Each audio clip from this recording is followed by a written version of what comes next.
뉴스 쇼.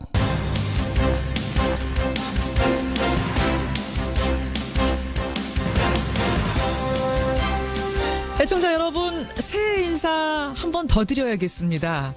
새해 복 많이 받으십시오. 오늘 새해 첫 출근길, 새해 일상의 출발선에 섰습니다. 지난해 묵은 때는 다 털어버리고 새로운 각오로 새해 여정을 떠나보시죠. 오랜만에 미세먼지도 줄고요. 시정은 맑음입니다. 미세먼지보다 더 뿌옇던 남북관계도 모처럼 맑음입니다. 북한의 김정은 위원장 신년사 평창을 직접 언급할 줄은 몰랐습니다. 평창올림픽의 성공적 개최를 진심으로 바란다. 누구와도 대화하겠다 했죠. 물론 내 책상엔 핵버튼이 있다면서 미국에 대한 경고는 빠뜨리지 않았습니다. 이걸 두고 어떤 이들은 본격적인 해빙 무드가 된 거 아니냐 기대를 걸기도 하고, 또 어떤 이들은 미국과의 이간책 아니냐 비판을 하기도 하는데요. 있는 그대로 보고 취할 걸 취하면 됩니다.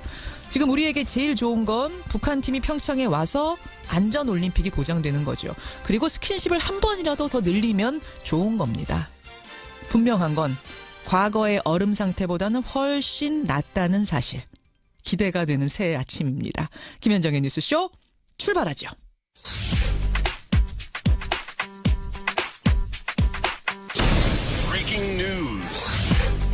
김현정의 뉴스쇼가 주목하는 오늘의 포인트, 김정훈 기자 나와 있습니다. 어서 오세요, 김 기자. 네. 첫 번째 포인트 뭐부터 볼까요? 네, 청와대 인사회 속의 국정 전망입니다. 오늘 문재인 대통령이 각계 인사들 초청해서 새해 첫 인사 나누는 그런 자리 마련되잖아요. 네, 오찬을 겸해서 각계 대표 인사들을 초청해서 인사회를 가질 예정입니다. 눈길을 끄는 점이 있다면요, 국회와 정당, 사법부, 행정부, 경제계뿐만 아니라 노동계, 여성계, 또 문화예술계, 그리고 시민사회 인사들이 초청 대상에 올랐다는 것이거든요. 여기에 5.18 관련자와 초등학생, 또 재래시장 상인들까지 특별 초청이 됐습니다. 네. 그러니까 모든 분야 인사들이 망라된 자리라서 대통령의 올해 국정계획 전반을 엿볼 수 있을 것으로 보이고요. 그러네요. 특히 어제 북한의 김정은 위원장이 평창올림픽에 대표단을 파견할 용의가 있다. 또 남북 간 긴장 완화에 함께 노력하자고 밝혔는데 이에 대해서도 문재인 대통령의 반응이 나오지 않을까 싶네요.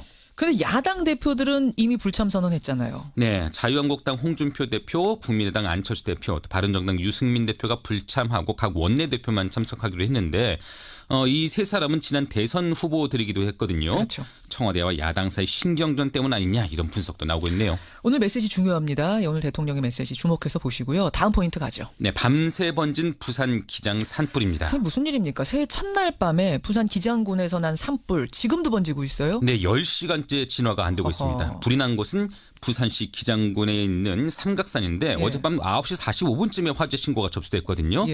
산 정상 그 해발 469m라고 해요. 거기서 시작된 불이 바람을 타고 능선을 따라 번졌습니다. 800명에 이르는 소방대원 또 경찰이 진화 작업에 나섰는데 산세가 워낙 험해서 현장 접근도 어렵다고 하고요. 현재까지 인명피해는 없다고 하지만 불이 민가에까지 번지지 않을까 우려가 나오고 있습니다. 소방당국이 날이 밝는 대로 소방 헬기까지 동원해서 다시 불길을 잡아본다고 하네요. 화재 사고가 워낙 많아서 참 나올 때마다 덜컹덜컹합니다. 마지막 포인트 가보죠. 네, 3남매 사망 사건 실수가 아닌 정황들입니다. 이것도 화재 사건이에요. 네. 광주의 한 아파트에서 화재가 났는데 3남매가 숨졌습니다. 근데 이게 실수가 아닌 정황, 이거 무슨 얘기예요? 예, 4살, 2살, 15개월의 3남매가 화재로 목숨을 잃었죠. 같이 있던 23살 어머니만 빠져나왔고요. 그렇죠. 그 어머니 진술이 술에 취해 집에서 담배를 피다가 담뱃불을 잘못 끈 것 같다고 했는데 실화가 아닐 수도 있어 보입니다. 방화일 수도 있다? 예, 처음 주장과 달리 신고를 한 것이 베란다가 아닌 아이들과 함께 있던 방 안인 것으로 나오는데 이게 어떻게 혼자만 빠져나올 수 있었을지 의심이 되고요. 여기에 최근 이혼한 남편에게도 죽고 싶다 이런 문자 메시지를 남겼다고 하거든요. 의심이 되는 대목이죠. 경찰은 3남매 어머니에 대해서 구속영장을 신청하고요. 오늘 아이들 부검해서 정확한 사건 경위를 파악한다는 방침입니다. 여기까지 포인트 뉴스 김정훈 기자 수고하셨습니다. 네. 남조선에서 머지않아 열리는 겨울철 올림픽 경기대회에 대해 말한다면 그것은 민족의 위상을 과시하는 좋은 계기로 될 것이며 우리는 대회가 성과적으로 개최되기를 진심으로 바랍니다. 이러한 견지에서 우리는 대표단 파견을 포함하여 필요한 조치를 취할 용의가 있으며 이를 위해 북남 당국이 시급히 만날 수도 있을 것입니다. 예, 새해 첫날 북한 김정은 노동당 위원장의 신년사 그 일부를 들으셨습니다. 뜻밖에도 평창 얘기가 직접적으로 나왔습니다. 민족의 위상을 과시하는 좋은 계기가 될 거다. 성공적 괴체를 그냥 바라는 것도 아니고 진심으로 바란다. 우리도 선수단을 파견할 용의가 있다. 예, 상당히 적극적인 메시지입니다. 북한이란 곳은 김정은 위원장의 지시가 곧 법인 나라니까 뭐 이 정도 발언을 했다면 이건 사실상 참가 선언으로 들리는데요. 실무 협상에 들어가면 뭐 어떤 변수가 생길 수도 있을까요? 자, 지난달 중국에서 북측 체육계 인사들을 만나 이 부분을 논의하고 온 분이죠. 최문순 강원도지사 직접 만나보겠습니다. 도지사님 안녕하세요. 안녕하십니까. 네, 새해 복 많이 받으십시오. 아유, 새해 복 많이 받으십시오. 목소리가 어느 때보다 밝으시네요. 그렇습니다. 네. 지금 말씀하신 대로 이제 평창 동계올림픽의 마지막 과제이자 핵심 과제가 이제 해결점을 찾게 돼서 어느 때보다 기분이 좋습니다. 네. 아니, 김정은 위원장이 그러니까 뭔가 국면을 전환시킬 만한 발언을 할 수 있다 정도 예상은 했는데 네네. 평창 올림픽을 직접 거론할 거라는 거는 저는 뜻밖이었거든요. 예상을 좀 하셨어요, 지사님은? 이게 이제 곧 발표를 할 거다라는 이제 얘기를 듣고 있었는데요. 그러나 지금 말씀하신 대로 발표 방식이라든가 그 표현 방식이라든가 이런 것들이 뭐 전례가 없을 정도로 이렇게 뭐 충격적이라고 할 정도로 이렇게 표현을 해서 저도 깜짝 놀랐습니다. 네. 도지사님도 깜짝. 그러니까 이 생각보다 좀 빨리 참가 선언이 나올 거란 예상들은 하셨어요? 예, 시점은 좀 늦었는데요. 지난 연말쯤 할 걸로 저희들은 예상을 하고 있었습니다. 2017년 내로 할 줄 아셨어요? 네, 그렇습니다. 그런데 이제 이런 방식으로 신년사에 포함됐거니와 그 표현도 아까 인용을 하셨는데 네, 여러 가지 적극적인 표현이 있고 그다음에 올해를 민족사에 특기할 만한 사변적인 해로 만들자 이런 내용까지 포함돼 있어서 올림픽 이후까지 겨냥한 그런 발언들이 들어 있습니다. 네. 그러면 뭐 이 정도라면 그냥 평창에 참가한다는 뜻으로 거의 99%, 100% 봐도 되는 겁니까? 그렇습니다. 이제 뭐 실무적인 협상이 남아있긴 하지만 이 정도라면 아주 뭐 적극적인 의지를 최고 강도로 표현한 걸로 전 생각하고 있습니다. 아니, 근데 실무 협상에 막상 들어가면 북한이 말 바꾸는 경우도 있잖아요. 뭐 전제 조건을 건다든지 보상을 좀 달라고 한다든지 이럴 가능성은 없겠습니까? 그럴 가능성이 뭐 없진 않겠지만 지금 이 흐름으로 봐서는 북한의 최고 지도자가 이 정도 얘기를 해놓고 또 작은 전제 조건을 달지는 않을 걸로 저희는 판단을 하고 있습니다. 네. 못 들어줄 정도의 이런 전제 조건을 걸지는 않을 거다. 이 정도 말해놓고. 네네, 그렇습니다. 네. 그러면 거의 100% 보시는 거네요. 저희는 뭐 100% 보고 있습니다. 네. 야, 저는 지금 들으면서 너무 시원시원하게 답변을 해주시는 걸 보면서 이거는 그동안의 흐름을 다 아는 분이기 때문에 이런 답을 할 수 있구나라는 생각을 하거든요. 흐름을 쭉 다 보신 거잖아요, 최문순 지사께서는. 그렇습니다. 네, 저희가 이제 12월 18일 날 불과 한 이제 뭐 2주 전쯤 되겠습니다. 저희가 곤명에서 남북 유소년 축구 대회를 열었는데요. 근데 새 정부 들어서 첫 번째 성사된 남북 교류였고 또 뭐 지금으로서는 이제 유일한 남북 간의 대화 통로가 되겠습니다. 이제 저희들이 그 대회를 올림픽 참가 징검다리 대회가 될 것이다. 그래서 이제 남북 간의 스포츠 대탕틀 저희가 계속 추진을 해왔는데 징검다리가 될 것이고 저희가 그때 합의를 한 게 1월 15일 날 이달 15일이 되겠습니다. 2주쯤 후가 되겠습니다. 스포츠 징검다리 대회를 한 번 더 여는데 이때는 이제 강원 FC하고 4.25 체육단이라고 있습니다. 북측에. 그렇죠. 4.25 체육단이 이게 이제 우리로 말하면 국군 체육부대인데요. 이게 이제 성인 대회를 공식 경기를 열기로 했습니다. 그러니까 한 번 더 합의를 했고 또 6월 달에는 평양에서 대회를 연다. 그리고 10월 달에는 우리 강원도에서 대회를 연다. 이게 6월, 10월까지 전부 합의를 해놓은 상태이기 때문에 이 흐름을 타고 가면 이렇게 크게 어긋날 일은 없을 걸로 저희는 생각하고 있습니다. 아니, 그때 그 중국으로 이제 만나시러 가던 그때만 해도 북한은 피겨 출전권, 그러니까 평창 올림픽 피겨 출전권을 땄던 것도 포기하고 평창에 참가 가능성 아주 희박한 상태였거든요. 그렇습니다. 그 상태에서 출발하신 거예요. 그렇습니다. 네. 그 뭐가 그들의 마음을 움직인 겁니까? 제가 가서 움직인 건 아닌 것 같고요. 그 사이에 뭐 우리 IOC 그다음에 조직위원회 특히 대통령께서 이제 이렇게 계속해서 평창에 참가를 했으면 좋겠다는 신호를 다양한 경로로 이제 보내지 않았습니까? 이제 그것이 이제 때가 돼서 참가 결정을 이렇게 발표하게 된 거 아닌가 생각하고 있습니다. 때가 돼서 다각도로 보낸 어떻게 보면은 이제 구애가 네. 때가 돼서 무르익은 거다 이 말씀이세요. 네. 우리가 어떤 먼저 보상을 해주겠다거나 이런 거 건 건 없는 거죠? 그런 건 전혀 없습니다. 이제 지금부터 해야 할 일이 구체적으로 어떤 선수단이 올 것이며 또 응원단은 어떻게 할 것이며 또 문화공연단은 어떻게 할 것이며 어떤 경로로 올 것이냐 뭐 이런 것들이 뭐 진행이 될 텐데 예. 거기서 들어가는 비용이라든가 뭐 방식 이런 것들 논의가 되겠습니다만은 어떤 보상 같은 거는 논의 대상은 아니라고 생각합니다. 네. 그러면은 그런 것도 아니라면 북한이 어떻게 결정적으로 이렇게 마음을 돌렸을까요? 어떤 국제 흐름상 지금이 필요한 때였을까요? 북한한테? 지금까지 북한은 이제 그 정치와 스포츠를 계속 분리하는 정책을 펼쳐왔었습니다. 근데 작년 4월에 여자 아이스하키 팀이 왔었는데 예. 그때도 뭐 굉장히 긴장이 높을 때였습니다. 유심히 보질 않아서 그렇지 스포츠와 정치를 분리하고 또 이 스포츠는 유엔의 제재라든지 예. 또 국제적인 제재에서 벗어나 있기 때문에 가장 좀 자유롭게 교류를 할 수 있는 그런 장이 되겠습니다. 우리가 그렇게 마냥 고립되기만 한 건 아니다라는 걸 어떻게 보면 보여줄 수 있는 장이기도 하니까 활용할 만한 가치가 있다고 본 걸 수도 있겠군요. 그렇습니다. 네. 그리고 이건 이제 특히 올림픽 같은 것은 뭐 미국이 주최하는 장도 아니니까. 남한이 주최하는 장도 아니고 전 세계적인 이벤트이기 때문에 본인들이 참가할 명분이 뚜렷하고 분명하다고 생각하고 있는 것 같습니다. 그렇군요. 그럼 우리로서는 북한이 참가했는데 그때 미사일을 쏜다든지 이럴 리는 없으니까 안전이 확보되기 때문에 또 좋은 거고. 그렇습니다. 이제 이게 북한이 참가를 해주면 그 자체가 상당히 국제적인 이슈가 되면서 흥행에도 도움이 될 걸로 생각하고 있습니다. 그러네요. 근데 대회 규정상 보면은 올림픽 참가하려면 10월 30일까지 IOC에다 신청서 냈었어야 되거든요. 북한 안 냈거든요. 이런 건 괜찮겠습니까? 네. 그거는 이제 그 IOC의 국제 경기 연맹이 있습니다. 예. 각각에서 이제 와일드 카드를 이제 부여할 수 있는 권한이 있기 때문에 결정하면 되겠고요. 그 다음에 이제 지금 북한이 참가 자격을 얻은 게 이제 남녀 페어인데,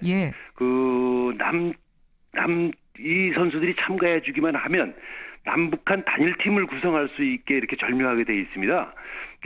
피겨의 단체전이 있는데요. 예. 단체전에 메달이 1개 걸려 있는데 그 단체전이 남자 싱글, 여자 싱글, 그 다음에 남녀 페어, 아이스 댄싱 이렇게 4종목으로 구성이 됩니다. 예. 근데 그 중에서 우리는 남녀 싱글하고 아이스 댄싱인데 남녀 페어가 없습니다.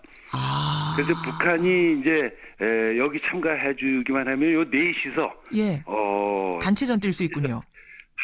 남녀 단체팀을 만들 수가 있습니다. 한반도기 걸고 그러면은 한 팀이 되는 거예요. 피겨 단체전 부분에서는? 그렇습니다. 그게 절묘하게 그렇게 이제 우리가 없는 쪽을 북측이 갖고 있어서 그렇게 지금 구성이 돼 있습니다. 그 남녀 페어 스케이팅 팀 있고 또 어느 정도 규모로 오게 될까요? 어떤 종목에? 지금 이제 가장 가능성이 있고 지금 이제 북측이 염려하는 것 중에 하나는 자기들이 참여를 해서 굉장히 초라하게 보이지는 않을까. 그럴 수 있죠. 이런 걱정을 하고 염려할 수 있죠. 예. 네네. 이제 이 피겨는 상당히 화려하기도 하고 또 팬들도 많고 이미 티켓이 다 팔렸을 정도로 인기가 있는 종목이어서 그리고 경기 수가 많기 때문에 이게 이제 굉장히 화려하게 보일 거고 그다음에 응원단이 함께 와주고 저희들은 문화공연단까지 함께 해준다면 뭐 이렇게 초라하지 않게 경기를 칠 수 있을 걸로 생각하고 있습니다. 그러면 선수단은 이 피겨스케이팅 페어 부분에만 오는 거예요? 지금 그거는 아닌데요. 저희들이 이제 북한이 잘하는 게 피겨에는 이제 염대옥, 김주식이라는 선수가 이미 이제 자격을 얻은 게 있고 그다음에 지금 메달권에 들어갈 수 있는 게 쇼트트랙을 북한도 잘합니다. 쇼트트랙에서 와일드 카드가 한두 개 주어질 수 있고 또 크로스 컨트리에 좀 괜찮은 선수가 있습니다. 거기도 한두 선수가 올 수가 있습니다. 그래요. 거기다 이제 응원단 유명하잖아요. 북한 응원단에다가 문화 공연단까지 같이 오면은 상당한 규모가 될 거다. 이렇게 봐도 됩니다. 네, 그렇습니다. 네. 알겠습니다. 김정은 위원장이 어제 남북 당급이 시급하게 만날 수도 있다라고까지 얘기를 했기 때문에 실무 접촉이 곧 이루어질 것 같은데 어떻게 첫 만남은 언제쯤으로 보고 계세요? 저희들이 이제 공식으로 아까 말씀드린 대로 1월 15일 날은 공식으로 접촉할 수 있도록 양쪽에서 허가가 다 돼 있고요. 근데 지금 말씀하신 대로 북남 당국이 시급히 만날 수도 있다 이렇게 이제 김정은 위원장 말. 발언이 있었기 때문에 저희들이 빨리 접촉 신청을 해서 그때까지 기다리지 않고 시간이 별로 없기 때문에 빨리 접촉을 할 생각입니다. 15일까지 기다릴 것도 없다. 15일이면 지금 벌써 오늘이 2일인데 한 2주 뒤거든요. 그때까지 기다릴 것도 없다. 먼저 접촉한다. 그렇습니다. 이제 저쪽 생각하기만 한다면 2월 9일이 올림픽 아니겠습니까? 2월 15일이면 너무 촉박해서 그렇죠. 저희들은 좀 마음이 급하고 또 당장 이번 주부터 들어가는 겁니까? 그러면 접촉 제한? 우선 지금 이제 정부하고 좀 상의를 해봐야 될 텐데요. 지금 정부 지금까지는 저희가 이제 이게 유일한 대화 통로로 기능을 해왔지만 이제 이게 지금부터는 정부 차원에서 그렇죠. 좀 높은 차원의 접촉이 진행될 수도 있고요. 여러 가지 변수가 있기 때문에 가능하면 빨리 접촉 진행을 해볼 생각입니다. 알겠습니다. 최문순 지사가 중국에서 큰일을 하고 오셨네요. 지금까지 이제 접촉 채널로서 역할을 했고 이제부터는 정부 차원으로 공식 채널로 이 바톤을 넘기는 요 시점입니다. 고생 많으셨고요. 고맙습니다. 네. 최 이사님 자주 나오시는 분이 아니니까 제가 나오신 김에 하나만 좀 삼선 도전은 결심을 하셨죠? 이제 올림픽을 좀 치러봐야 되겠습니다. 아까 올림픽만 성공적으로 되면은 이 결심한 것에는 지장은 없을 거다, 변경은 없을 거다 이렇게 보면 됩니까? 도민들께서 평가를 나오든지 말든지 아마 도민들을 시키시는 대로 하겠습니다. 도민 시키시는 대로 마음 결정하셨네요. 그러면. 그렇지만 이제 평창 올림픽이 있기 때문에 요거 잘 치르고 나서 최종 선언한다 이렇게 보면 되겠군요. 네. 알겠습니다. 고맙습니다. 여기까지 오늘 말씀 듣겠습니다. 고생 많이 하셨습니다. 고맙습니다. 감사드립니다. 고맙습니다. 네. 강원도 최문순 지사였습니다.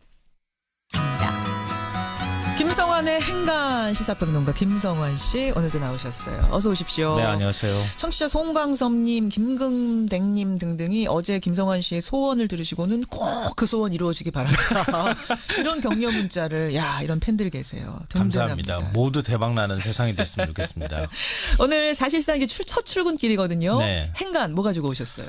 어제는 말씀하셨던 것처럼 새해 주목해야 될 세 가지 이슈를 좀 정리를 해봤는데요. 오늘부터는 새해부터 달라지는 것들은 어떤 게 있는지 한번 살펴보려고 합니다. 달라지는 것들. 문재인 대통령도 신년사에서 국민이 피부로 느낄 수 있는 변화를 만들겠다 이렇게 얘기를 했는데요. 과연 얼마나 변할지 이건 좀 지켜봐야 되겠지만 이 새해부터 달라지는 것들 어떤 게 있는지 이 뉴스의 행간을 좀 살펴볼까 합니다. 상당히 많이 변하죠. 한 시간을 소개를 해도 시간이 모자랄 것 같아요. 그 정도예요? 전체적으로 32개 정부 부처의 제도와 240여 개 법규가 바뀝니다. 제가 다 소개해드릴 수는 없고요. 연말 행간에서 말씀드렸던 것처럼 출퇴근 사고도 앞으로 산재로 인정이 된다. 이건 참고해 보시면 좋을 것 같고요. 중증 질환, 희소 난치성 질환의 의료비는 한도 없이 세액 공제가 가능해진다. 한도 없다. 주차된 차량에 흠집을 내고 인적 사항을 남기지 않으면 처벌이 된다. 음주운전에 적발된 차량은 무조건 견인 조치가 된다. 이런 것들이 피부에 와닿을 수 있는 변화라고 할 수 있을 것 같습니다. 그 많은 변화들 중에 김성환 씨가 뽑아오신 2018 새해부터 달라지는 것 세 가지 보죠. 네. 첫 번째는 오르는 것과 내리는 게 있다입니다. 뭐가 오르고 뭐가 내려요? 이 오른다는 말을 들었을 때 가장 싫은 게 어떤 걸까요? 공공요금 오른다, 물가 오른다, 세금 오른다. 그렇죠. 세금 오른다가 일단은 제일 주목될 만한 것인 것 같은데요. 서민들하고는 거리가 좀 먼 얘기입니다. 핀셋 증세라고 하죠. 이 과세표준 3억 원 초과 5억 원 이하 구간의 세율이 38%에서 40%로 5억 원 초과 구간의 세율이 40%에서 42% 20%로 높아집니다. 오르는 것. 법인세도 오르는데요. 법인세 최고 세율이 22%에서 25%로 인상이 됩니다. 그런가 하면 오른다는 말이 기분 좋게 들리는 것도 있습니다. 어떤 겁니까? 최저시급. 17년 만에 최대폭 올랐죠. 시간당 최저임금이 7,530원으로 인상이 됩니다. 그 요것 말입니다. 오늘 저희가 2부에 인터뷰가 하나 준비되어 있는데 뭐 편의점주를 비롯해서 자영업 하시는 분들의 생각은 조금 불편할 수도 그분들한테는 큰 걱정거리더라고요. 이건 2부에서 좀 자세히 여러분 들어보세요. 그리고 또 오른다는 말을 굉장히 반겨할 만한 사람들이 있습니다. 어떤 거요? 군에 간 병사들입니다. 군인들. 병장은 월급이 21만 6천 원에서 40만 5,700원으로 88%가 오릅니다. 오, 많이 오르네요. 이등병은 16만 3천 원에서 30만 6,100원으로 오릅니다. 참고로 제 군대 있을 때 이등병 월급이 6천 원이었습니다. 격세지감입니다. 그럼 내려서 좋은 건 또 뭐가 있을까요? 병원비입니다. 저소득층 연간 의료비 본인 부담 상한액이 80만 원에서 150만 원으로 낮아집니다. 이 초과 금액은 건강보험공단에서 지급을 하니까 부담이 낮아진다고 볼 수 있습니다. 오르는 것과 내리는 것 큰 덩어리로 봤고요. 두 번째는요? 두 번째는 1월 1일부터가 아닌 것도 많다입니다. 새해부터 딱 변하는 게 아니에요? 네. 그러니까 1월 1일부터 다 달라질 거라고 생각하시면 좀 혼동이 생길 수 있는데요. 시기별로 다 다릅니다. 그래요. 특히 양도세 중과 이거는 4월부터 시작이 되는데요. 정부가 파리 부동산 대책을 발표하면서 다주택자들에게 집 팔라 이렇게 얘기했잖아요. 집 팔 시간을 주겠다 이런 거군요. 그 시한이 3월 말로 다가옵니다. 그러니까 내년 4월 그러니까 올해 4월 1일부터 거래가 적용이 된다고 생각하시면 되는데요. 다주택자가 이후에 서울과 경기, 부산, 세종 등에서 집을 팔면 10%포인트의 가산세를 내게 됩니다. 이거 참고해 보시면 좋을 것 같고요. 그리고 이제 아니면은 임대업으로 등록을 해라 이런 얘기. 그렇죠. 맞아요. 이 근로소득자가 도서 공연비를 지출하면 소득공제율을 30% 적용하는데요. 이건 내년 7월부터 한도가 올해 7월부터 자꾸 올해하고 내년하고 헷갈리는데요. 올해입니다. 올해 7월부터 한도가 100만 원으로 늘어납니다. 시기를 잘 살펴서 준비하시는 게 좋을 것 같습니다. 마지막은 뭡니까? 마지막 세 번째 달라지는 것들은 하던 대로 하면 안 된다입니다. 하던 대로 하면 큰일 나는 것들 뭐가 있어요? 노쇼. 식당을 예약해놓고 나타나지 않아서 소상공인들한테 피해를 주는 거 노쇼라고 부르잖아요. 예약 펑크 내는 거요? 그러니까 노쇼를 근절하기 위해서 위약금 규정이 신설됩니다. 식당은 예약 1시간 이내에 취소하면 예약 보증금을 돌려받을 수 없도록 했습니다. 그래요. 그러니까 식당 사정으로 예약을 취소했다. 그러면 2배로 돌려받을 수 있습니다. 돌잔치 회가변은 7일 이내에 취소했다. 계약금과 이용금액의 10%까지 위약금을 물어야 합니다. 이거 참고하시면 좋을 것 같고요. 1개월 이전에 취소하는 경우에는 계약금을 모두 돌려받을 수 있습니다. 이 천재지변이 발생했을 때 여행자들이 굉장히 곤란한 상황 겪잖아요. 그렇죠. 이렇게 불가피한 사유로 계약을 취소할 때는 위약금이 면제되도록 하는 조항이 신설됐습니다. 그래요. 올해부터 공중화장실에 휴지통 사라지는 건 여러 번 말씀드려서 아실 테고요. 네, 맞습니다. 오늘 크게 정리 잘해 주셨네요. 김성환 씨 수고하셨습니다. 네, 고맙습니다. 김현정의 뉴스쇼 2부 출발합니다. 새해부터요. 시간당 최저임금이 7,530원입니다. 지난해에 비하면 1,100원가량의 인상된 거죠. 일하는 사람 입장에서야 더없이 반가운 소식입니다만 시름이 깊어지는 분들도 있습니다. 바로 이 인건비를 직접 감당해야 하는 자영업자분들, 특히 편의점주분들이 할 말이 많다고 합니다. 자, 어떤 얘기인지 귀 기울여 보죠. 화요일의 코너 뉴스닥에서는 상한가, 하한가 짚어볼 텐데요. 새해 첫 상한가, 첫 하한가로는 어떤 인물들이 올랐을지 지켜보시고요. 화제 인터뷰에서는 소설가 김진명 씨를 만납니다. 최근에 미중전쟁이라는 책을 내서 벌써 베스트셀러가 됐더군요. 미국과 중국이 전쟁을 하려 한다. 이런 가정에 바탕을 둔 소설인데, 근데 여러분 잘 아시죠? 김진명 작가의 소설은 현실화가 됐던 적이 참 많습니다. 그래서 걱정입니다. 자, 어떻게 내다보고 있는 건지 직접 듣겠습니다. 50원에 담은 100원의 장문 유료 문자 샵 1212 카톡 레인보우까지 열어놓고 출발합니다. 훔쳤다고 점주로부터 신고를 당해서 경찰에 연행까지도 했던 사건 기억하시죠? 그때 그 아르바이트생과 인터뷰를 하면서 사연을 들었었는데요. 알고 보니까 최저임금 때문에 편의점주와 알바생 사이에 갈등이 생긴 게 이 사건의 발단이었습니다. 그 알바생의 사연 참 안타까웠어요. 그런데 그 당시 편의점주 분들이 방송을 듣고 문자를 많이 보내주셨습니다. 우리들 얘기도 좀 들어달라. 우리도 말 못할 사정이 많다. 제가 그때 편의점주들의 목소리도 귀 기울이겠다 이런 약속을 드렸었죠. 오늘 그 시간을 마련했습니다. 13년째 편의점을 운영하고 계신 분이세요. 전국 편의점 가맹점주 협의회 계상혁 회장 연결을 해보죠. 회장님 안녕하세요. 예, 안녕하세요. 편의점을 운영하신 지 13년째. 예. 3군데나 하셨다면서요? 지금은 2군데는 폐점했고요. 지금 한 곳만 운영하고 있습니다. 2군데는 왜 문 닫으셨어요? 인건비 때문에 수익이 나질 않아서요. 인건비 때문에. 예, 해마다 인건비가 오르니까. 지금 점주님들의 최대 불만은 가뜩이나 어려운데 최저임금이 또 인상됐다, 감당 어렵다, 뭐 이런 쪽인가요? 그렇죠. 매출이 뭐 최저임금 폭만큼 오르면 되는데, 예. 뭐 수입은 늘지 않았는데 지출이 더 나가는 셈이니까 불만이죠. 작년에 6,470원 시급에서 올해 7,530원, 한 16.4% 인상이 됐어요. 예. 역대 3번째로 높은 인상률인데 알바생을 선생님은 몇 명이나 고용하고 계세요? 6명 정도 쓰고 있어요. 편의점 하나 운영하는데 6명이나 필요합니까? 예. 그럼 자, 이제 6명 기준으로 봤을 때 예. 지금 한 달 인건비가 기존의 인건비에서 새해 되면 얼마나 뛰는 겁니까? 지금 한 650만 원 정도 나가는데요. 예. 내년 되면 한 750만 원 정도 내야 되더라고요.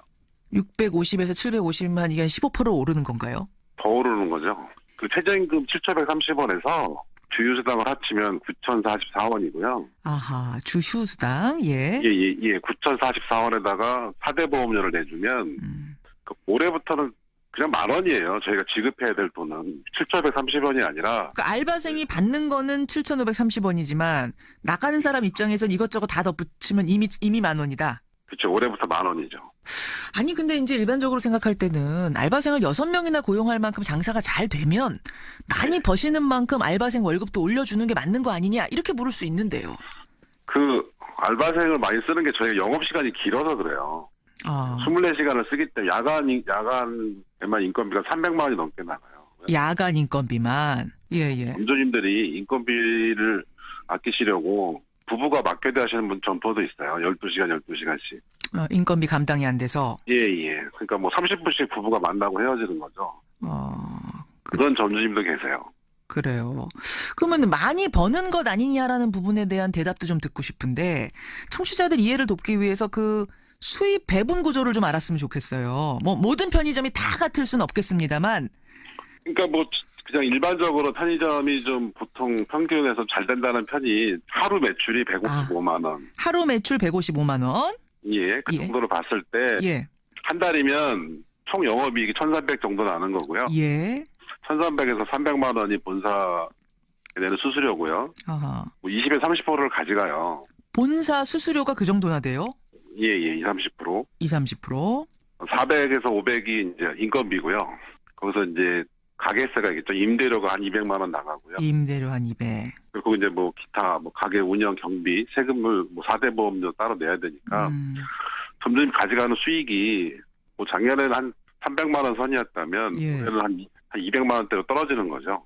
아니 알바생 임금 올리는 대신에 편의점 본사에 내는 수수료 그거 좀 줄여주면 안 됩니까? 상세 대책이 나오긴 나왔는데요. 예. 뭐 상세 대책이 대부분 전기료 지원이에요. 전기료? 예, 전기료 지원이라는 거는 야간 영업을 했을 경우에 주겠다는 거거든요. 심야 영업해라. 요새 심야에는 아예 문 닫아버리는 편의점도 꽤 많더라고요. 예, 그렇죠. 인건비 부담이 너무 커서. 그것도 인건비 부담 때문에. 예, 심야 영업을 안 하지 못하게 하는 거죠. 이 정도 갖고 상생아니라고 우리 점주들이 생각하긴 어렵다. 그렇죠. 그렇군요. 알겠습니다. 이제 현실이 어떤 건지는 알겠습니다. 근데 이제 우리나라 최저임금이 다른 곳에 비하면 낮긴 낮다. 점차 올려가지고 2020년까지는 10,000원까지는 인상해야 된다는 게 뭐 지금 문재인 대통령뿐만 아니라 대선 당시 거의 모든 후보들 공약이었거든요. 예. 이것에 대해서는 어떻게 보세요, 점주분들? 최저임금이 낮다고 하는데 최저임금 뒤에 숨겨진 게 너무 많아요. 저희 나라는. 숨겨진 것? 그러니까 우리나라는 숨겨진 게 뭐냐면 주휴수당이 있고요. 주휴수당. 4대 보험을 내야 되죠. 4대 보험. 거기다가 또 퇴직금도 있어요. 1년 근무하면 퇴직금을 줘야 되거든요. 그렇죠. 1년 이상부터는 퇴직금도 줘야 되고. 쉽게 말씀드려서 저희가 월급을 받고 있는 300만 원짜리 월급쟁이였는데 올해부터는 200만 원만 받아라. 그리고 내년에는 100만 원만 가져가라. 이거니까 그러니까 다들 힘들다 말씀하시는 거고요. 진짜 아르바이트생이 더 많이 가져가는 경우가 생기는 거죠. 아, 사장님보다 아르바이트생 임금이 더 많은 곳도 있어요? 지금 야간 근무자 뭐 주 5일 근무해도 내년에 200만 원 이상 가져가니까. 예. 아르바이트생이 더 많이 가져가는 경우도 있죠. 그런 편의점도 있을 수 있겠네요. 장사가 그렇게 잘 되는 곳이 아니라면. 그렇죠. 이게 또 최저임금이라는 게 이게 편의점은 24시간 운영하기 때문에 장사 잘 되는 곳이나 안 되는 곳이나 인건비는 비슷하게 나가거든요. 그렇게 되겠네요. 그러니까 힘드신 점주님들이 더 힘들어지는 거예요. 이대로는 나 장사 못하겠다, 문 닫겠다 이런 분들도 실제로 나옵니까 지금? 예. 지금 뭐 저희 협회 회원분들을 그 폐점하는 숫자가 굉장히 많아요. 제가 전화를 요즘에 하루에 10통 이상씩 받고 있어요. 폐점하려면 어떤 절차 밟아야 되냐 이런 문의가? 예. 알겠습니다. 하지만 이제 정부가 대책을 내놓긴 내놨어요. 뭐냐면 최저임금 인상분 가운데 일부는 보전을 해주겠다 정부가. 2018년 한 해 동안 30인 미만 사업장을 대상으로는 근로자 1인당 월 13만 원 보전해주겠다, 지원해주겠다. 이 대책으로는 안 되겠습니까? 13만 원까지 주겠다는 거거든요. 아, 최대 13만 원? 네, 최대 13만 원을 주는 거고요. 그 정부 안을 보면 조건이 있어요. 어떤 겁니까? 고용보험에 가입을 한 근로자에 한해서 주는 거고요. 아니, 고용보험을 가입하면 되는 거 아닌가요? 그러니까 고용보험만 가입하는 건 문제가 없는데 4대 보험이 같이 나오니까. 4대 보험까지 같이 해야 되니까. 그러면 4대 보험료가 보통 14%인데 그러니까 9% 받으려고 10%를 내는 거죠. 현실적으로는 신고 안 하고 이거 안 내는 곳들도 많군요. 지금 현재는 그냥 금방 그만두기 때문에. 금방 그만두기. 3개월 더 일했는데 난 4대 보험이 필요하다 그럼 당연히 들어줘야 되는 게 맞다고 보는데. 예. 그거를 들어줘도 싫어하세요. 아르바이트생들이. 아, 싫어해요? 왜요? 아니 왜 대부분 뭐 근로장학금도 있고 대학생 같은 경우는. 예. 대부분 부모님 밑에 다 지금 의료보험이 돼 있는데 따로 떨어져 나가야 되는 거니까. 학생들 같은 경우는 번거롭다 오히려. 네. 잠깐 할 건데. 그렇죠. 잠깐 할 건데 직장이 아닌데. 그러니까 양쪽에서 욕을 먹어요. 그 양쪽에서. 내주고도 근로자를 왜 신고했냐고 욕을 먹고 저쪽에서 왜 신고 안 했냐고 욕을 먹고. 참 듣다 보니까 그러니까 말 못할 속사정들이 있네요. 편의점의 경우 이렇고 지금 자영업 하시는 분들도 다 비슷한 사정들 가지고 계시는 거예요? 그렇죠. 똑같죠. 다. 그래요. 알겠습니다. 예, 편의점주 연맹의 회장, 편의점 운영하고 계시는 분 만나고 있습니다. 아무튼 최저임금 인상은 지금 시행이 결정된 상태입니다. 이 자영업 하시는 분들까지 다 합치면 정말 많은 분들하고 연결된 문제인데 오늘 그분들 대표해서 나오셨거든요. 예. 꼭 하고 싶은 말씀 있다면 청취자들께 한 말씀 하시죠. 방금 전에 비닐봉투 때문에 신고당한 아르바이트생 얘기가 나왔는데. 예. 지금 우리나라 법에는 근로자가 피해를 당하거나 불이익을 당하면 나라에서 금방 구제를 해줘요. 예. 근데 반대로 아르바이트생이 점주한테 피해를 끼쳤을 때는 구제할 방법이 없어요. 구제받을. 문을 잠그고 집에 간다든가, 돈을 빼간다든가. 지금까지는 사실은 사용자들이 항상 갑의 위치였기 때문에 약자인 을을 보호하다 보니까 그쪽 법이 강화된 건 사실이거든요. 지금은 이제 반대로 그거를 이용하는 경우가 생기니까. 악용하는 경우가 생긴다. 그 친구들 힘들게 일하는 건 알겠는데 그 친구들을 보호하는 것도 맞아요. 맞는데 사용자도 보호를 해줘야 된다고 생각을 해요. 그걸 말할 데가 없는 거죠. 없지 않았을까. 그래서 그날 그렇게 편의점 주분들이 하소연 문자를 보내주신 거군요. 본사와 아르바이트생 사이에 끼어서 고생하는 편의점주들의 이야기를 듣는 느낌이에요. 같은 의리예요. 아르바이트생이랑 똑같은 의리라고요. 똑같은 의리다. 알겠습니다. 최저임금이 올라서 아르바이트생들도 더 인간답게 사는 것에 대해서 반대하시는 건 아니다. 하지만 같은 을 입장에 있는 자영업주들, 편의점주들의 입장도 좀 고려해달라. 현실적인 대안 마련해달라. 이런 호소로 정리하면 되겠습니까? 예, 여기까지 말씀 듣겠습니다. 고맙습니다. 예, 감사합니다. 예, 편의점을 운영하고 계시는 분이세요. 전국 편의점 가맹주 협의회 회장 계상혁 씨였습니다.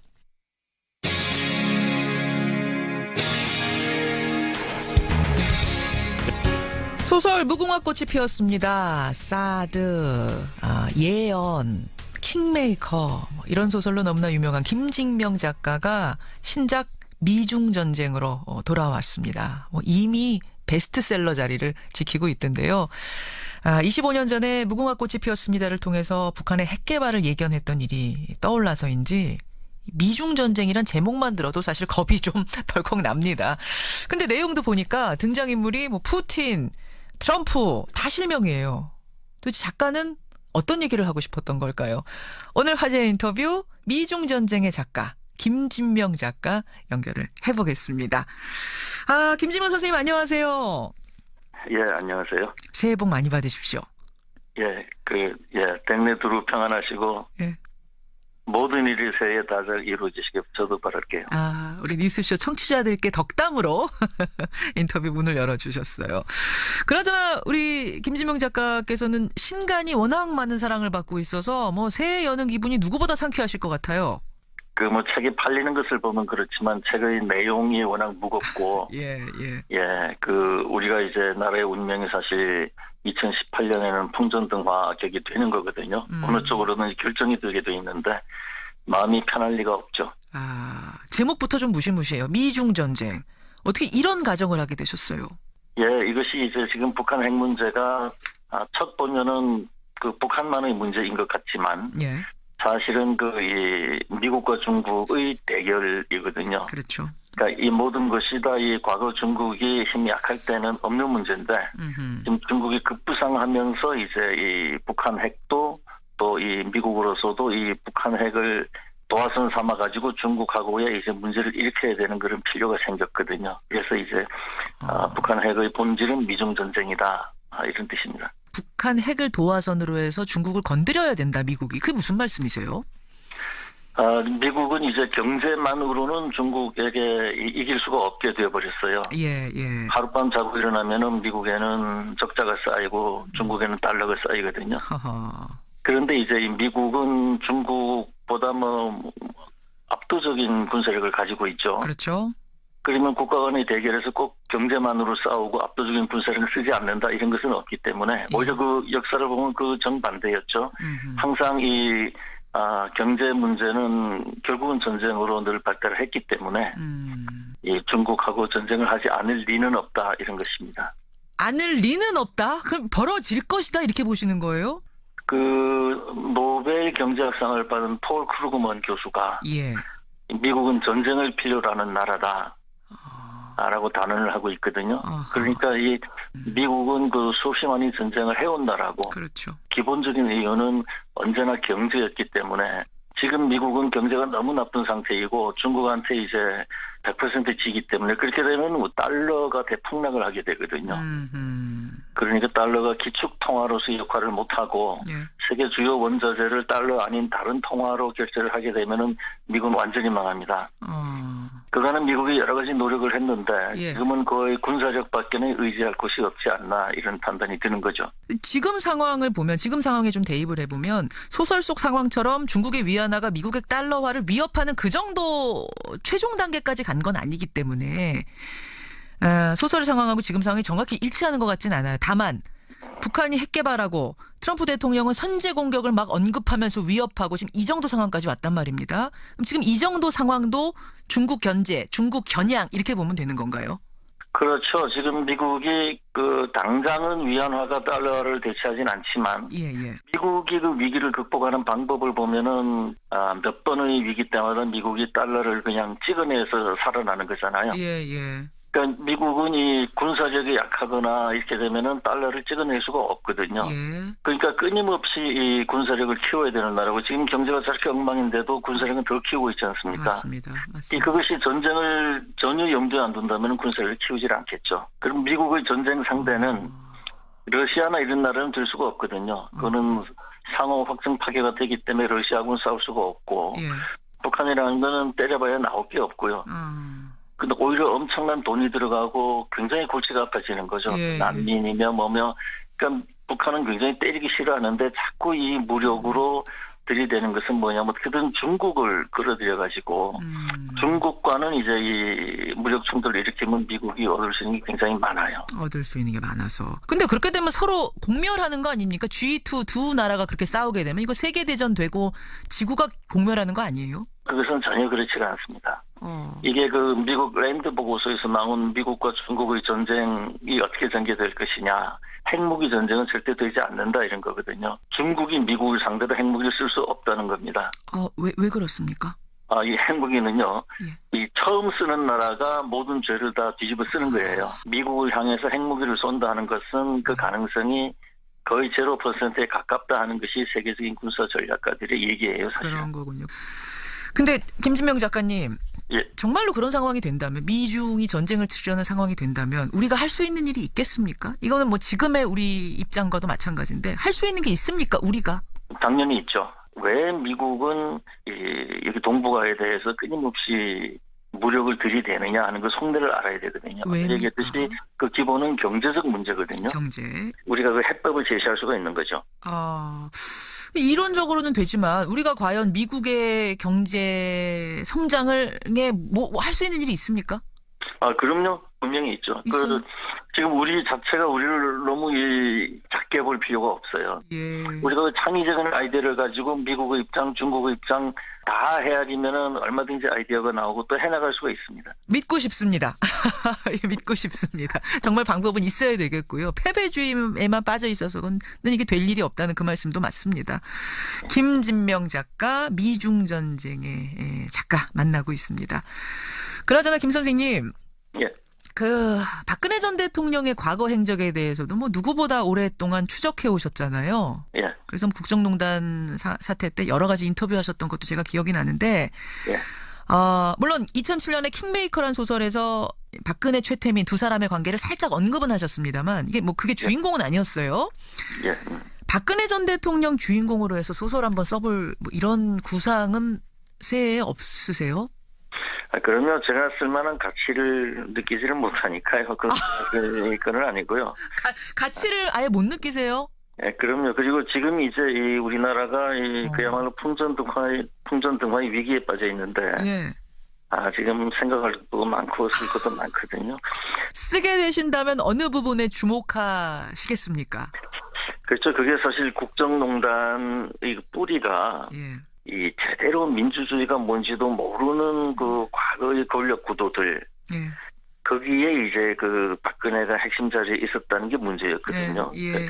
이 박근혜는 지금 최근에도 보면은 재벌들을 잔뜩 불러가지고 돈을 내놔라 그러지 않았습니까? 그렇죠. 예. 이게 이미 그 20대 초반에 시작된 거거든요. 청와대로 재벌들을 다 불러가지고요. 최태민과 같이. 예. 돈을 너무 쉽게 이렇게 받아냈고 이런 것들이 지금 40년 이상을 계속 그분의 머릿속에 남아있다는 얘기거든요. 그게 이제 죄인지도 모르고 20대 때부터 최태민과 함께 했던 일이란 말씀이신 거죠. 권력은 오히려 더 겸손해야 되고 더 깨끗해야 되고 고개 숙이고 섬겨야 된다 이런 생각과는 완전 반대로 저 하늘 꼭대기에서 재벌을 불러서 돈 내놔 하면은 무조건 내놓는다 하는 그런 그 잘못된 정치관을 가졌던 것이 국정농단의 그 원씨앗이에요. 예. 그래서 만약에 그런 걸 쓴다 그러면 그 우리 정치의 그 전 근대적 이 모순 구도 그런 걸 쓰는 중에 이제 박근혜가 한 대표로 나올 수는 있겠지만 박근혜 본인의 그 국정농단을 메인 테마로 해서 쓰기에는 너무나 가치가 없게 생각된다는 거죠. 알겠습니다. 가치조차 없다.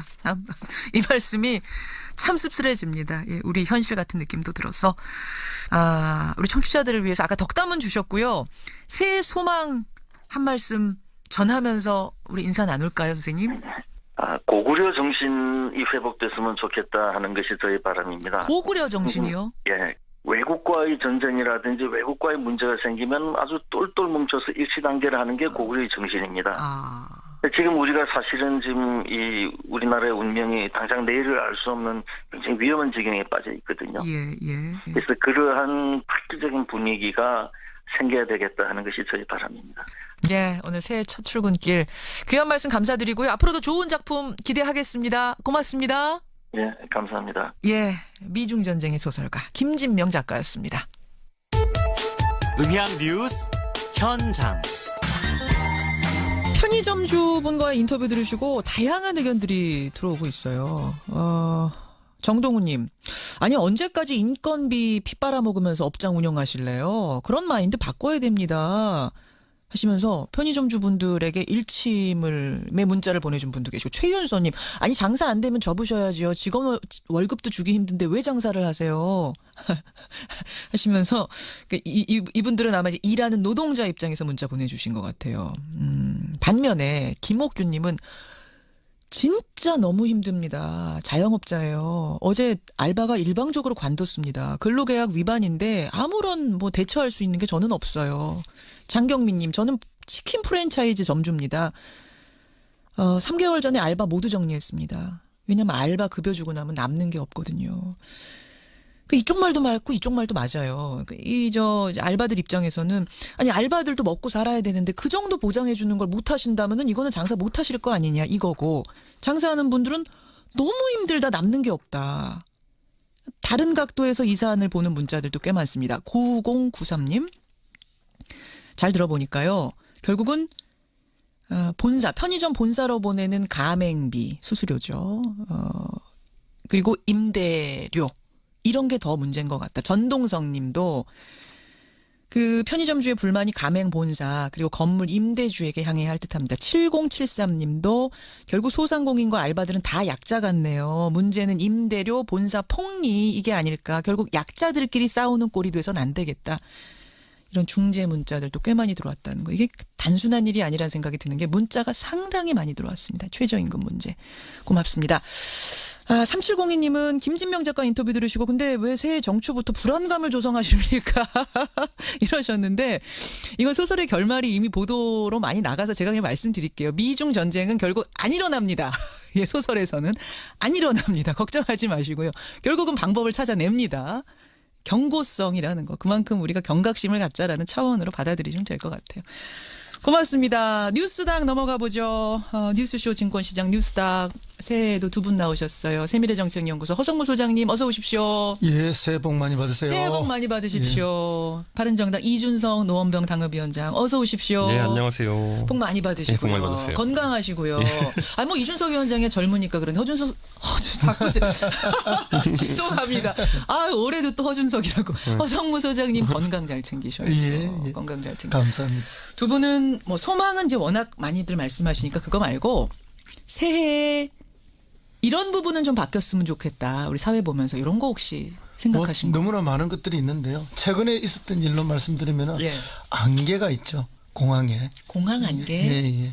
그렇죠. 이제 국제선 같은 경우에는 안개가 끼면 뭐 거의 대안이 없습니다. 못 출발해요. 국내선 같은 경우에는 그래도 다른 선택적 교통편이 있지 않습니까? 근데 제가 경험을 쭉 해보면은 이 항공사들이 미리 이 출발이 안 될 가능성이 있으니까 고민을 선택을 할 수 있도록 해줘야 되는데 언제나 공항에 와서 안 된다. 이렇게 되니까 다른 교통수단을 선택할 가능성을 차단해버리죠. 그래서 이제 안개라는 게 자연재해이기 때문에 어쩔 수는 없지만 그러나 이제 이 고객들의 선택의 폭을 넓혀줘야 되는데 대안은 찾을 수 있으니까 항공사들이 자신들의 이제 손님을 놓치지 않기 위해서 자연재해라는 이유 하나만으로 계속 승객들에게 모든 희생을 강요하는 게 아닌가. 겪으셨군요 최근. 그런 것들을 좀 개선할 필요가 있다는 생각이 듭니다. 제가 정작 그날 이제 며칠 전 인천공항에 그 해무가 껴가지고 비행기 출발 못할 때 지인이 미국에서 온다고 제가 마중 나갔다가 6시간 동안 그 공항에 앉아 있었거든요. 그게 원래 인천공항이 해무가 좀 안 끼는 연간 일수가 좀 적은 곳으로 이제 선정해서 지은 건데 뭐 미세먼지 때문인지 굉장히 그날 심해가지고 공항 앞에 운전을 가는데 진짜 한 20m 앞이 안 보이더라고요. 그 정도였어요. 그러니까 그날? 비행기가 못 뜨고 내리죠 그날은. 그 정도. 공감하시는 거예요. 이 바뀌었으면 좋겠는 거. 허준석 왜 두 분을 자꾸 한 몸으로 만드는 저희 뭐 개그맨 패밀리 같은 거 하나 해야 되는 거 아닌가 모르겠네요. 이게. 바뀌어야 하는 거 이준석 위원장 어떤 거요? 저는 좀 제가 최근에 이제 연말 연시에 저는 지역에서 정치를 하고 있다 보니까 음주 때문에 제가 진짜 미친 줄 알았습니다. 송년회 자리마다 그러니까 한 잔이라 다들 저도 좋은 마음에 마시고 했지만은 다 좋은 분들 만나고 하니까. 근데 그 다음날 일어나 보면은 너무 과했나고 후회가 밀려들기도 하고. 숙취. 몸이 축났습니다. 그래서 올해는 좀 술 말고 좀 다양한 어떤 회식 문화를 만들 수 있는. 특히 선거가 있기 때문에 더 마실 겁니다. 평소보다 정매분들이. 맞아요. 그래서 좀 다른 문화, 뭐 차도 있고. 이게 좋은 제안이에요. 같이 공연 보러 가고 뭐 이런 거. 그렇긴 하지만 그게 이제 보편화는 잘 안 돼요. 우리 또 술 문화가 워낙 술인심이 좋아요. 우리나라가 그래요. 네, 어디 가서 인사하면은 먼저 술부터 한 잔 권하는데 그걸 거절하면은 권하는 사람이 이제 굉장히 예의 없는 것처럼 예의 없고 불쾌하게 생각하시니까 어쨌든 뭐 망가지든 어쨌든 받아서 열심히 꿀떡 잘 마시는 이런 모습 보여드려야 되고 아마 그런 게 이제 지역 활동하면서 이준석 의원도 굉장히 스트레스일 텐데 그래도 젊으니까 나아요. 허 소장님은 더 괴로우시다. 오늘 두 분이 아주 찰떡 공감을 하고 계시는데 좋습니다. 그런 문화들 좀 바꿨으면 좋겠다. 여러분의 문자도 좀 보내주시고요. 이번 주 주제 들어가겠습니다. 오늘은 상한가부터 가죠. 상한가. 허 소장님. 예, 이제 뭐 올해 지방선거가 있지 않습니까? 예. 어제 오늘 뭐 언론에 난리가 났어요. 모든 게 이제 지방선거 출마자들의 지지율, 여론조사, 또 누가 나오는가 뭐 이런 건데요. 결국은 뭐 이번 주 한 주 내내 그럴 거라 보고요. 선거가 끝날 때까지 이제 계속될 텐데. 맞아요. 결국은 지방선거 중에서도 서울선거, 시장선거 꽃이거든요. 가장 뜨겁죠. 예, 뭐 시장 후보 실제로 시장이 되고 싶은 분들도 많지만 또 그런 여론조사의 노출을 위해서 이름을 올려놓은 분들도 많이 계실 거고. 그래요, 실제로? 예. 뭐 이름 한번 올려놓으면은 뭐 몇 달 동안 계속 여론조사의 대상에 들어가기 때문에 자신의 이제 그레이드를 쭉 올리는 거죠. 당선 안 될 걸 알지만 일단 이름이라도 좀 올려보자는 분도 계시는군요, 실제로. 정치인이라면 자기 이름 나오는 거 싫어하는 사람이 없잖아요. 자기 부고 빼고는 뭐든지 다 언론에 나와야 그런 되니까. 얘기 있죠. 그런데 이제 최근에 서울시장 못지않게 이제 주목받는 게 경기지사죠. 왜냐하면 서울은 1,000만이 무너졌어요. 그런데 경기도는 인구가. 지금 1,300만이. 맞아요. 그러니까 이제 뭐 예를 들어서 서울시장을 뭐 장미꽃이라 하면은 경기지사는 뭐 한여름에 핀 뭐 그 뭐죠 이런 큰 그 꽃들. 해바라기고 한여름에 갑자기 꽃 이름이 생각이 안 나는데. 아니 한여름에 그거. 예, 그런 느낌의 주목을 받는 그런 자리가 돼서 당장 해도 그렇지 않습니까? 뭐 여당에서는 이재명 성남시장이 이미 뭐 확정된 것처럼 이야기하지만 도전하는 전해철 의원이 대중적 인지도는 낮지만 급속하게 이렇게 따라붙는 양자구도처럼 보여주는. 당에서는 또 조직이 탄탄하죠. 그렇죠. 그런 것 때문에 이제 전해철 의원도 이제 대중적 인지도가 순식간에 따라 올라가는 이런 구도가 나올 거기 때문에 지방선거에서 광역단체장에 나온다는 거는 뭐 한 5, 6개월 동안 끊임없이 언론으로부터 집중 조명을 받는 좋은 정치적 기회다 이렇게. 그래서 서울시장, 경기지사 후보들 출마 예상자들을 상한가로 그렇습니다. 꼽으시는 그래서 거예요. 누구나도 한번 이름을 한번 올려보고 싶어요. 올려보고 싶어하는. 일단 제가 여론조사 어제 나온 거 대강만 좀 말씀드릴게요. 서울시장 후보 여론조사가 제일 많이 나왔거든요. 국민일보, 동아일보, 한국일보, MBC 다 했는데 일단 네 군데 모두 1위는 박원순. 이었습니다. 네 군데 모두 박원순. 2위는 좀 달라요. 국민일보에는 나경원, 동아일보 유승민, 한국일보 유승민, MBC 안철수. 2위부터는 좀 다릅니다만 1위는 박원순. 어떻게 보세요, 이준석 위원장? 뭐 여기서 제가 봤을 때 유승민 의원은 지금까지 몇 번 의사표명을 받지만 절대 안 나갑니다. 절대 안 나갑니까? 네. 근데 또 여론조사에서 빼달라는 요청은 안 하잖아요. 원래 이거 빼달라고 하면 빼주거든요. 그거 뭐예요, 그거? 그거는 이름 모르는 여러 의미가 있는 게 뭐냐면은 서울시장은 사실 대통령 선거랑 비슷하게 굉장히 많은 분들이 관심을 받는 여론조사거든요. 그렇다 보니까 이름을 굳이 안 빼면 여기서 이제 상대 평가가 다 나오는 겁니다. 그렇죠. 뭐냐면 최근에 있던 조사에서 보면은 뭐 안철수 의원이 포함된 조사에서 유승민 의원이 좀 더 나은 결과가 이제 나오고 뭐 양자에서는 가장 경쟁력이 뛰어나다라는 게 나오지 않았습니까? 맞아요. 그러다 보니까 이런 상황 속에서 결국 야권을 대표하는 정치인 이렇게 조사해도 최근에 유승민 의원이 좋은 결과가 나온 적이 있는데 그런 조사들을 이제 보면서 뭐 다른 어떤 정치적 과정 없이 선거 기간 내 여론조사만으로도 야권 내 어떤 구도 재편을 좀 만들어 보려는 것이 아닌가 생각이 됩니다. 예. 절대 시장 안 나간다는 얘기는 했단 말씀. 잘 안 나가요, 제가 봤을 때는. 그래요. 자, 상한가 주셨고요. 이준석 위원장의 상한가 누굽니까? 저는 안철수 대표로 이번에 상한가 올라왔는데요.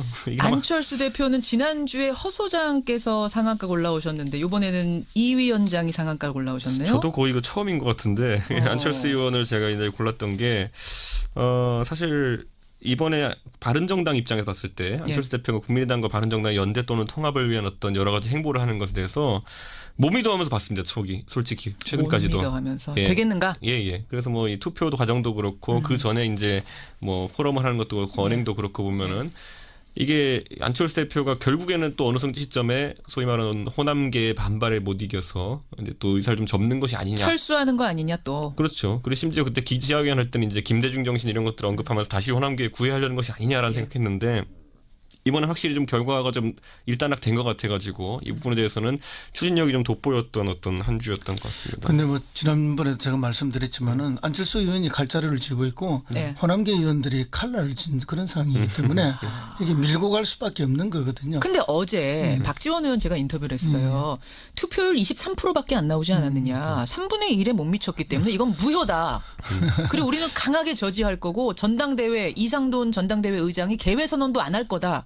전당대회에서 통과 못하면 통과 무효다 이러시던데요. 예, 그거는 이제 정치적으로 충분히 하실 수 있는 이야기고 정치적으로는 그렇게 얼마든지 또 해석이 가능한 거지만 당헌 당규상에 꼭 그 방법이 아니라도 갈 수 있는 것이고 또 당헌 당규상에 24% 투표가 무효라는 당규가 별로 없는 것으로 해석의 여지가 좀 여러 가지 있어요. 사실. 그렇기 때문에 그건 이제 정치적 공격과 해석에 불과하다. 저는 그렇게 보고요. 물론 이제 완전한 형태의 통합이 되지는 않지 않습니까? 어쨌든 호남계 중진을 중심으로 해서 당이 깨지면서 가는 통합이기 때문에 그 통합의 시너지가 얼마가 날지는 사실은 의문점이 조금 있습니다. 이제 그렇지만 지금처럼 가만히 있으면 안철수 대표 같은 경우 정치적으로 굉장히 뭐랄까요 코너에 몰릴 수밖에 없는 그런 상황인데 어쨌든 판을 흔들어서 그렇죠. 뭔가 새로운 구도를 만들어야 되는 입장에서는 그렇게 볼 수밖에 없었다고 보는데 이 방법밖에 없었을 그게 거다. 뭐 옳고 그러냐 이 문제는 별개의 문제죠. 그러니까 이제 정치적 판을 흔들어서 이 판에서 자기의 존재감 보이고 어쨌든 이 지방선거에서 흔들어봐야 뭔가 해볼 수라도 있는 그런 상황이죠. yes or no로 답해 주세요. 먼저 이준석 위원장 이 통합 된다. 저는 된다고 봅니다. 예스. 허 소장님. 이제 이미 되는 단계로 가고 있다. 된다고 있습니다. 보세요. 그러면 된다라고 하면 박지원, 천정배 뭐 이런 분들 반대파는 어떻게 되는 거예요? 그러니까 이제 결국 그것 때문에 이제 싸움이 지리하게 나가는 거 아닙니까? 왜냐하면 깔끔하게 떨어져 나갈 사람들 중에서 뭐 비례대표 부분을 제명을 해주면 간다 이런 게 분류이 돼서 정리가 돼서 조용하게 헤어지는 것이 아니라 그런 정치력이나 조율이 안 되니까 끊임없이 지금의 당 외피를 가지고 가야 되는 게 유리하기 때문에 서로 그 주도권을 가져가려고 싸우는 거거든요. 그렇게 이렇게 돼서 만약에 통합적으로 가버리면은 결국 호남계 의원들은 떨어져 나오는 방식이 될 수밖에 없는 거죠. 그렇게 되면 원내 교섭단체 구성이 안 돼요. 그럼 그중에 비례대표 몇 명이 떨어져 나와서 원내단체 교섭을 해줘야 되는데 그걸 안철수 의원 측에서 오케이 해줄 리가 없지 않습니까? 제명시켜줘야 되잖아요. 그렇죠. 만약에 이상돈 의원 같은 비례의원들을. 그렇습니다. 바로 그 점이죠. 그렇기 때문에 이게 더욱더 해결이 안 되고 복잡하게 이전 투구의 형식으로 싸우는데 이제 뭐 청취자들께서는 뭐 비례대표 몇 명이 뭐 중요하냐 이렇게 하겠지만 이 원내 그 정당으로 제대로 그 교섭단체를 만들지 못하면 너무 제약이 많고 맞아요. 특히 선거에서 너무 어렵거든요. 너무 어렵죠. 저는 오히려 그게 키포인트가 있다고 봅니다. 그리고 저는 이번에 이제 박지원 대표가 숫자 계산을 좀 할 것인 게요. 지금 뭐 민주당이 한 120석 되잖아요. 그런데 이제 어쨌든 국회 선진화법 180석은 너무 멀다 치더라도 뭔가 150석까지라도 도달하려면은 민주당과 연대해서 할 수 있는 법안 처리에 도달하려면은 국민의당이 한 30-40명 정도의 규모가 되어 있어야지 또는 박지원 대표가 떨어져 나가서 그 정도 규모를 갖고 있어야지만 협상이 되거든요. 안 그러면 협상하지 않는데 왜 협상하겠습니까 민주당에서. 그러니까 지금 누리고 있는 제3당의 어쨌든 이쪽 저쪽에 이제 힘을 실을 수 있는 위치를 벗어나게 되는 것은 박지원 대표의 뭐 원내 교섭단체 된다 하더라도 정치적 이제 동력 자체가 상실되는 것이기 때문에 쉽지는 않을 거로 보입니다. 그렇게 보시는군요. 어쨌든 안철수 대표가 지금 상한가인 것만 분명하다. 주도권을 쥐고 있는 것만은 분명하다. 두 분 다 동의. 그런데 제가 봤을 때는 상한가까지 오는데 불구하고 뒤에 이제 너무 내상을 많이 입은 게 내상이 많죠. 아까 말했던 엄청나죠. 그런 여론조사대로 드러나는 거거든요. 안철수 대표가 지난 대선에서 유승민 후보보다 한 3-4배 표를 더 많이 얻지 않았습니까? 그런데도 불구하고 최근의 조사에서는 그만큼의 지지를 얻지 못하고 있는 것은 분명히 그 과정 속에서의 내상이 있었다고 봅니다. 극복해야 될 과제는 그 부분이다. 좋습니다. 상한가 봤고요. 하한가 가보죠. 허성무 소장님. 예, 저는 김성태 자유한국당 원내대표를. 김성태 원내대표. 이준석 위원장님. 저는 이번 청와대 SNS 관리자. SNS 관리자. 자, 이건 누구부터 좀 볼까요? 김성태 원내대표 왜 하한가 주셨어요? 예, 원내대표 당선되고 난 직후에 이제 저희가 뭐 제대로 투쟁을 하겠다. 그리고 당대표는 좀 점잖게 하시라. 덕장하시라. 홍준표 대표는. 그렇게 이야기를 했죠. 네. 그래서 이제 이분이 뭐 한번 물면 놓치지 않는 늑대처럼 싸우겠다. 그래서 별명이 뭐 여의도의 늑대 이런 이야기도 나왔는데 맞아요. 그래서 뭐 굉장히 큰 소리로 많이 울부짖었죠. 막 청와대 분수대까지 가서 뭐 이렇게 국정조사하자까지 이야기를 하고 아랍에미레이트 왜 방문했냐 이렇게 하고 굉장히 공격 모드를 했고 그것 때문에 사실은 이제 정부 여당이 지지율에 약간 그 타격을 입었던 것도 사실이에요. 맞아요. 그런데 이제 시간이 좀 가면서 이거 그렇게 하면 누구 자살골 될 수도 있다라는 이야기가 좀 나온 거 아닙니까? 임종석 실장의 UAE 아랍에미리트 방문.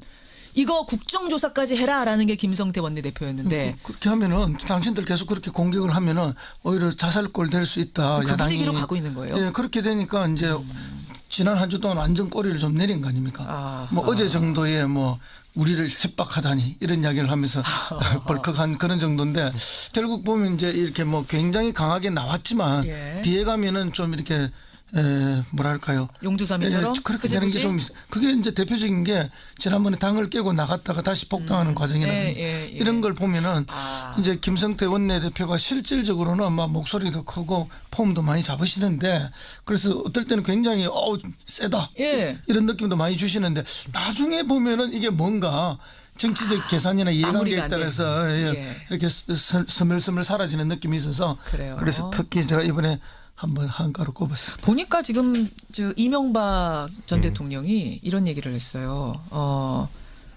나는 UA하고 원전 이면 계약한 거 없다. 내가 말하면 폭로가 돼서 말할 수는 없는데 뭐 문정부에서 수습한다고 하니까 정리될 거다. 이게 어제 한 얘기거든요. 이 얘기는 뭐냐면 결국 지금 나를 의심하는데 나 때는 뭐 한 거 없고 박근혜 정부에서 뭐가 있었다는 얘기를 돌려서 지금 한 거 아니에요? 그런 셈이죠. 그렇죠. 결국 이제 뭐 오늘 어제 보도에 나오는 게 이제 UA하고 비밀리에 군수지원 협정을 체결했다는 게 박근혜 나오죠. 정부에서. 이게 이제 그냥 단순히 뭐 우리 부대 하나 파견하고 군사 지원하고 뭐 교육하고 이거하고는 완전히 다른 거죠. 만약에 이제 유사시에 군수지원 협정을 체결해 놓으면 군수지원을 해야 될 거 아닙니까? 그렇게 되면 UAE를 둘러싸고 있는 아랍의 다른 여러 나라들하고 우리 관계가 굉장히 외교 문제가 발생할 수 있는 거죠.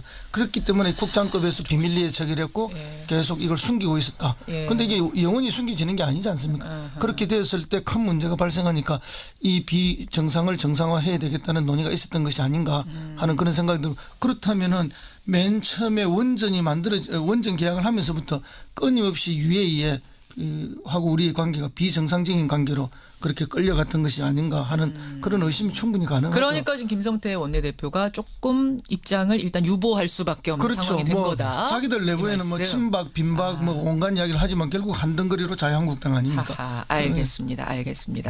이준석 위원장의 하한가 가보죠. 청와대 페이스북 관리자, SNS 관리자를 왜 뽑으셨어요?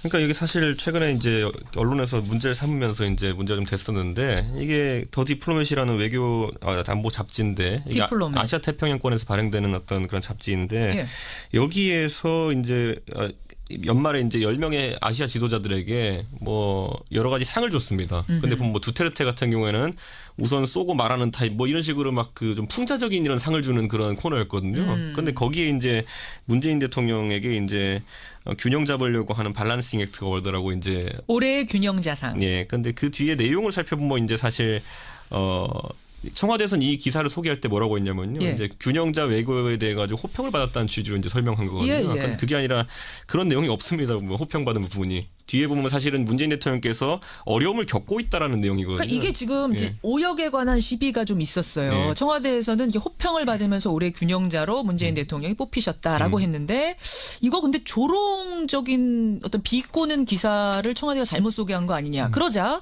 아니다. 원문을 쓴 기자 앤서니 펜솜하고 접촉을 해보니까 청와대 설명이 맞다라고 답을 했다. 이게 지금 왔다 갔다 하는 중인 거죠. 그래서 제가 이제 저도 그래가지고 그 앤서니 펜솜이라는 분이 알고 보니까 거기 프리랜서 기고가예요. 그러니까 제가 이메일 주소 알아가 저도 이메일을 보내봤거든요. 그러셨어요? 그런데 이제 파이낸셜 뉴스에서 이제 이 기자한테 연락한 걸 또 기사화해가지고 단독이라고 보도를 했는데 보니까 청와대 설명이 맞냐라고 물어봤는데 맞다고 대답했는데 뭔가 보니까 청와대가 이미 문제가 된 다음에 자기 글을 한번 수정한 다음에 걸 보내가지고 그게 맞다고 답을 받은 거예요. 그러니까 청와대가 처음에는 호평이라고 하다가 나중에 풍자적 요소가 있지만이라고 이제 설명을 바꿨거든요. 전제를 붙인 거. 그 다음에 이제 그걸 보내가지고 그게 맞다는 평을 들은 거기 때문에. 풍자적 요소가 있지만 호평이다.